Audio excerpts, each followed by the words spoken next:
At my birthday, I walked into balloons, cake, candles, everything. But then I saw the banner. Congratulations, Amanda. It was my sister's graduation party, so I left quietly and did this. 2 weeks later, my sister would call in tears from the police station. I should have known better, but for one perfect stupid moment, I let myself believe it. That the music, the streamers, the cake, it was all for me. That my family, who had forgotten my birthday 3 years in a row, once because Amanda had a migraine, I had finally remembered I existed. I saw the lights, the guests, the decorations. People actually turned and clapped when I walked in. I almost laughed, like something out of a movie. For a full 3 seconds, I lived in a fantasy world where I was the favorite child. And then, congratulations, Amanda. Huge gold letters, a glittery banner stretched across the fireplace, my sister's name in cursive font. And just like that, I was slammed back into reality. Amanda strutted into the room like it was her wedding day. Tight white dress, cap and gown over one arm, phone all ready out for selfies. The applause doubled when she arrived. "Oh my God, you guys," she squealed. "I'm gonna cry." This is like everything.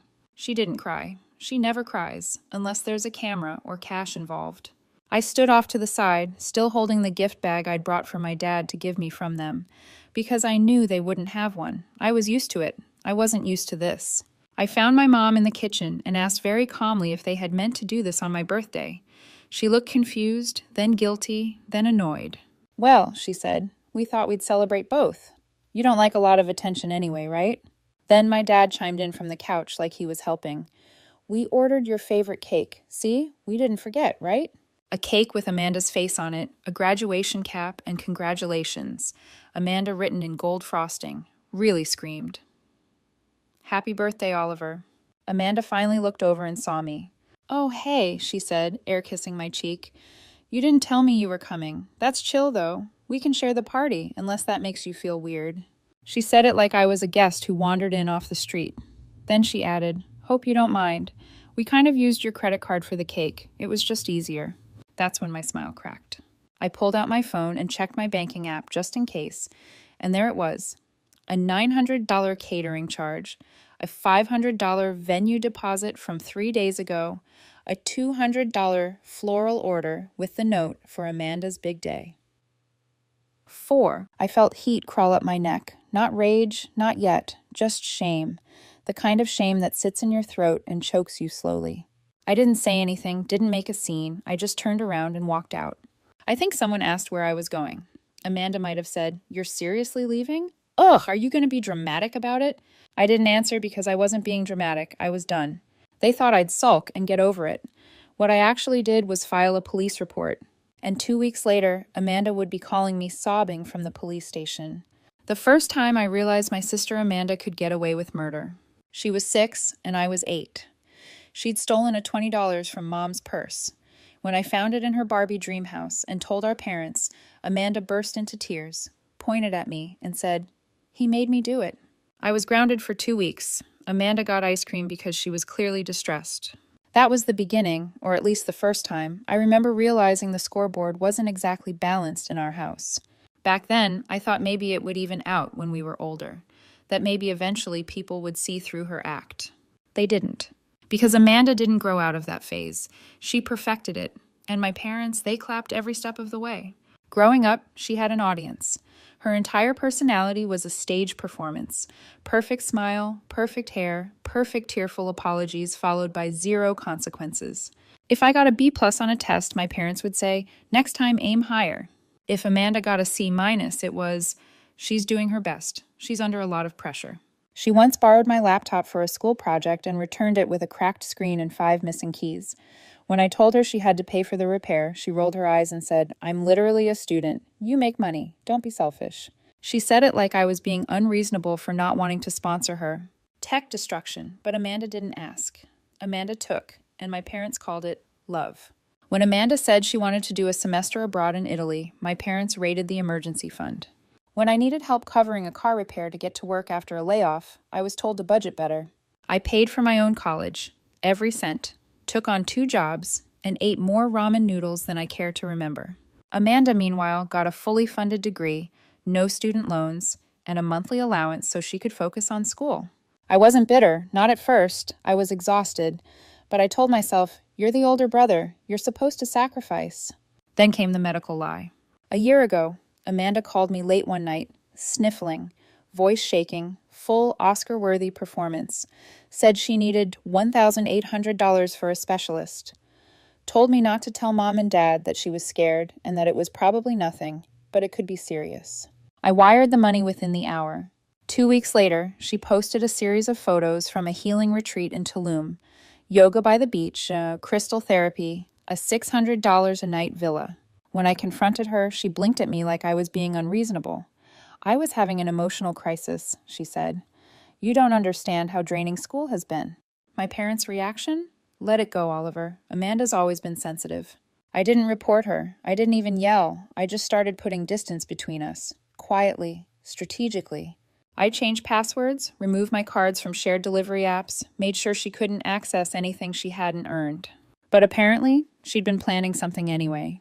I found out later that Mom had used my old credit card, one I'd forgotten to cancel, because it was still linked to the account from last year's Thanksgiving groceries. Apparently, using my money for Amanda's party wasn't stealing. It was convenient. I should have expected it, but it still hit me in the gut hard. After I left the party, I sat in my car in silence for a long time, not crying, just staring, processing. It wasn't even about the money, though that was a blow. It was the realization that no matter how old we got, nothing had changed. I was still the backup plan, the afterthought, the wallet with legs.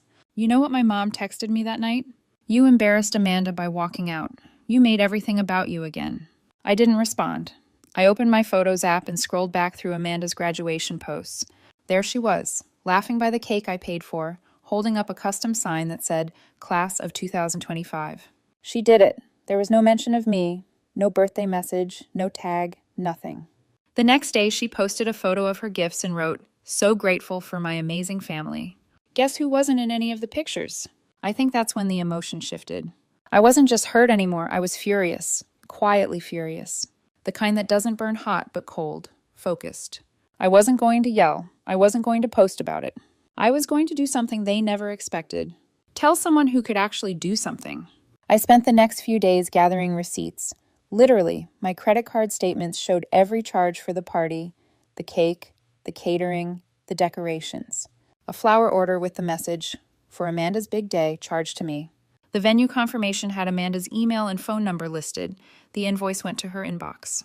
The name on the rental contract, Amanda, on behalf of family. The card used mine. I even had old texts from months ago where Amanda had asked me, You're not going to make a big deal about your birthday, right? It's close to my graduation and I kind of want the spotlight LOL. At the time, I ignored it. But now it was gold evidence. Proof that this wasn't a misunderstanding. This was intentional. They used me again. I didn't tell anyone I was filing a report, not my parents, not Amanda, just walked into the police station with a folder and the quiet determination of someone who has finally had enough. The officer who took my statement looked genuinely uncomfortable when I explained who it was. I told him it was fine. I wasn't looking to ruin my sister's life. I just wanted to stop her from ruining mine. I signed the paperwork. I answered the questions. I walked out. 2 days later, Amanda texted me, Hey, can you Venmo me for the Uber from the party? It was technically your night too. I didn't answer. 2 weeks later, she would be sitting in a police station sobbing into her phone, and for once, I wouldn't be the one she could count on to clean up the mess.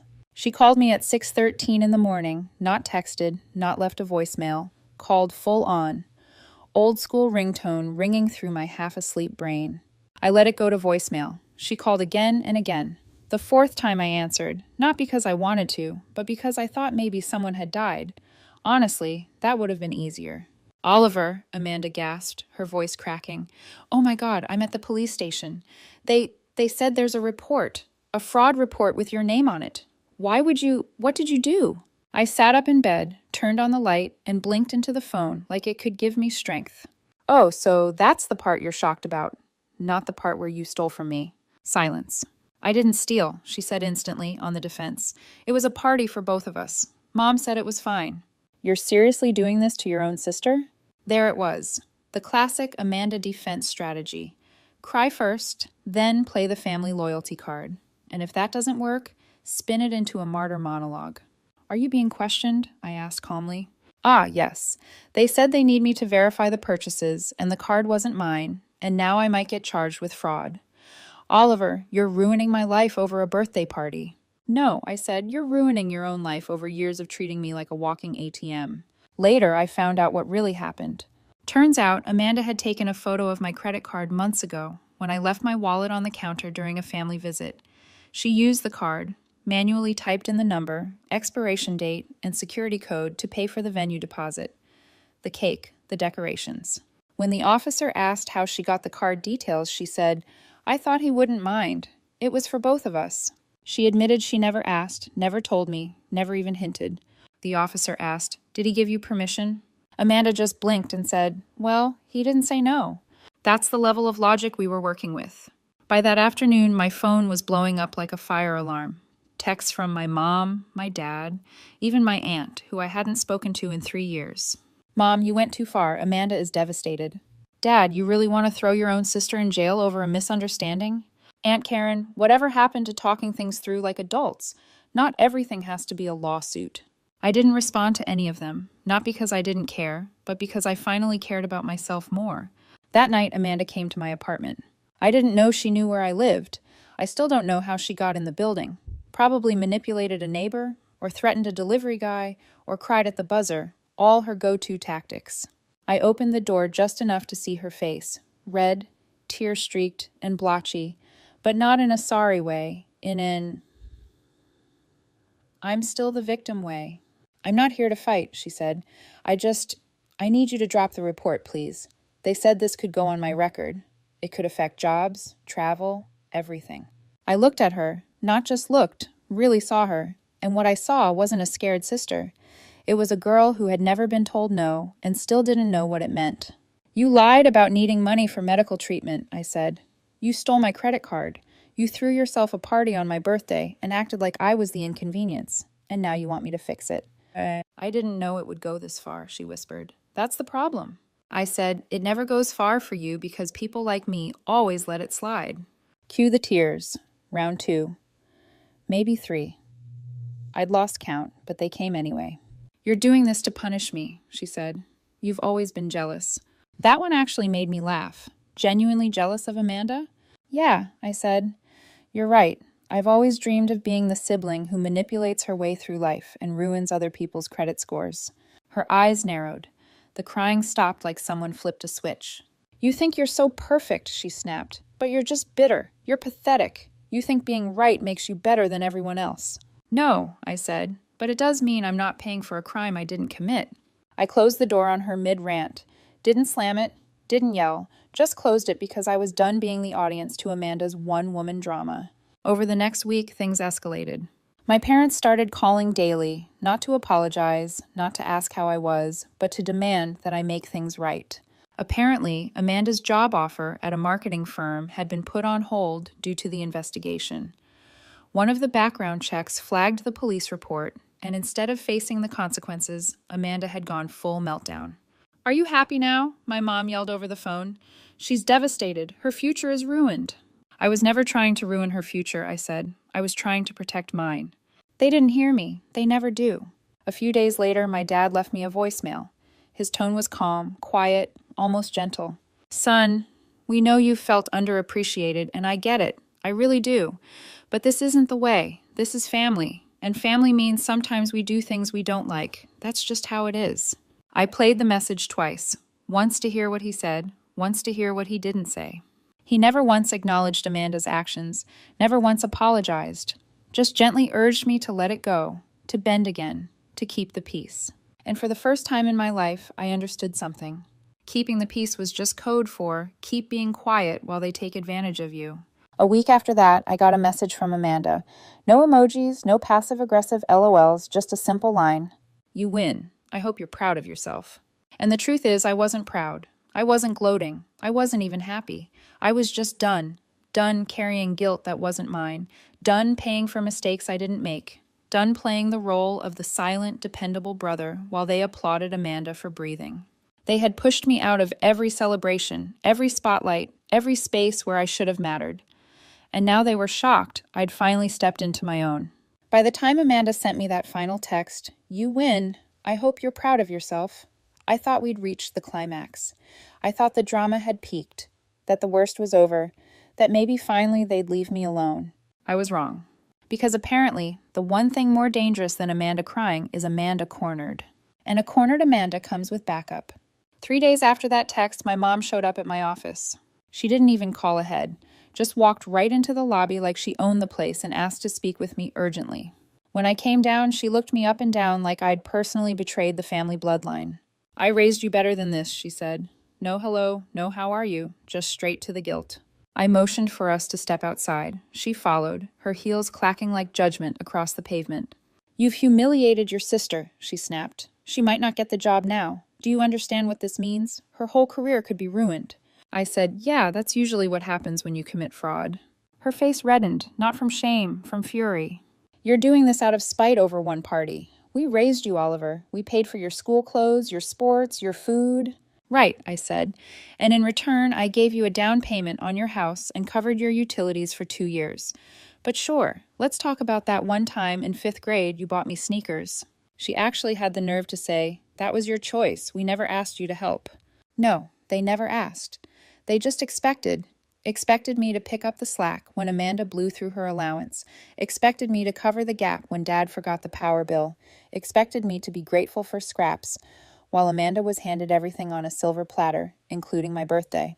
"I'm not dropping the report," I said, "and if Amanda has any sense left, she'll take the deal the officer offered her and move on." My mom glared at me. "You're not just punishing Amanda, you're punishing this family." I shrugged then. Maybe this family should have stopped treating me like a stranger with a checkbook. And I walked back inside, leaving her standing there fuming, arms folded in the same heels she'd probably worn to Amanda's party. The next escalation came 2 days later. On social media, Amanda posted a long-winded, vague reflection about family betrayal and how some people will stab you in the back just to feel taller.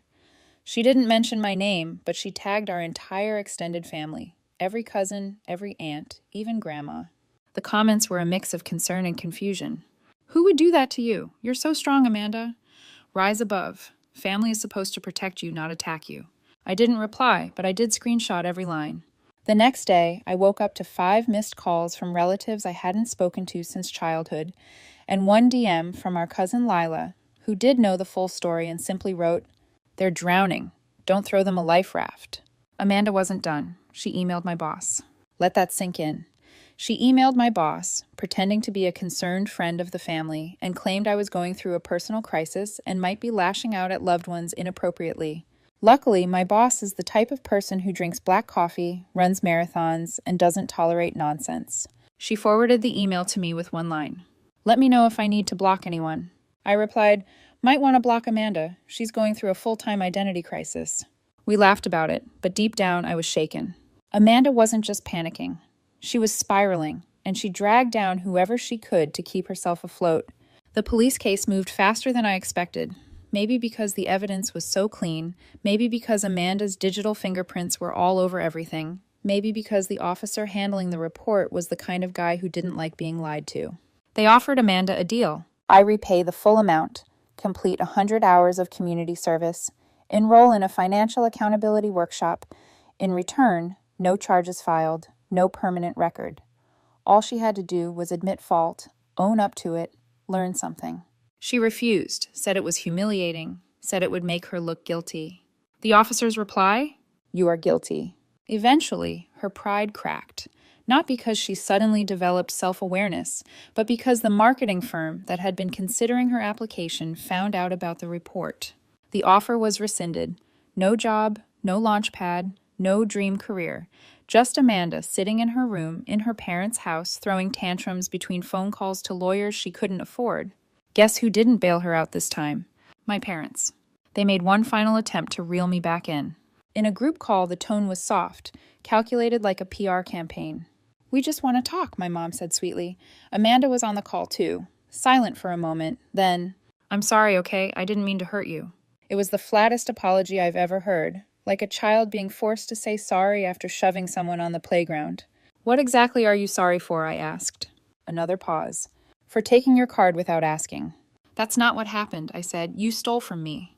The silence on the other end was thick. "You've made your point," my dad said finally, voice cold. "So what now? You gonna disown us? Is that what this is?" "No," I said. "I'm just done pretending any of this is normal." And then I hung up. No yelling, no drama, just quiet, final clarity. 3 months later, Amanda had completed the workshop and was working part-time at a pet supply store.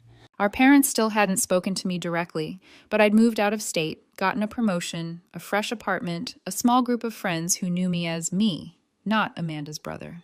One evening, I got a message. Amanda, again. "Saw you moved. Hope things are good. I could really use someone to talk to."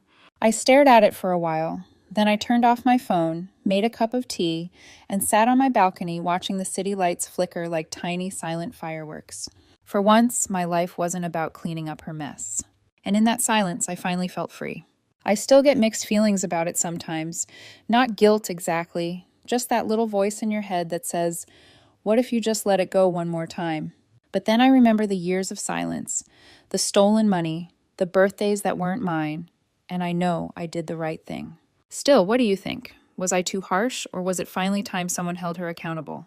Let me know in the comments. I'm genuinely curious how people see it. And if you like the story, or just enjoy watching family drama unfold that isn't yours, hit that subscribe button.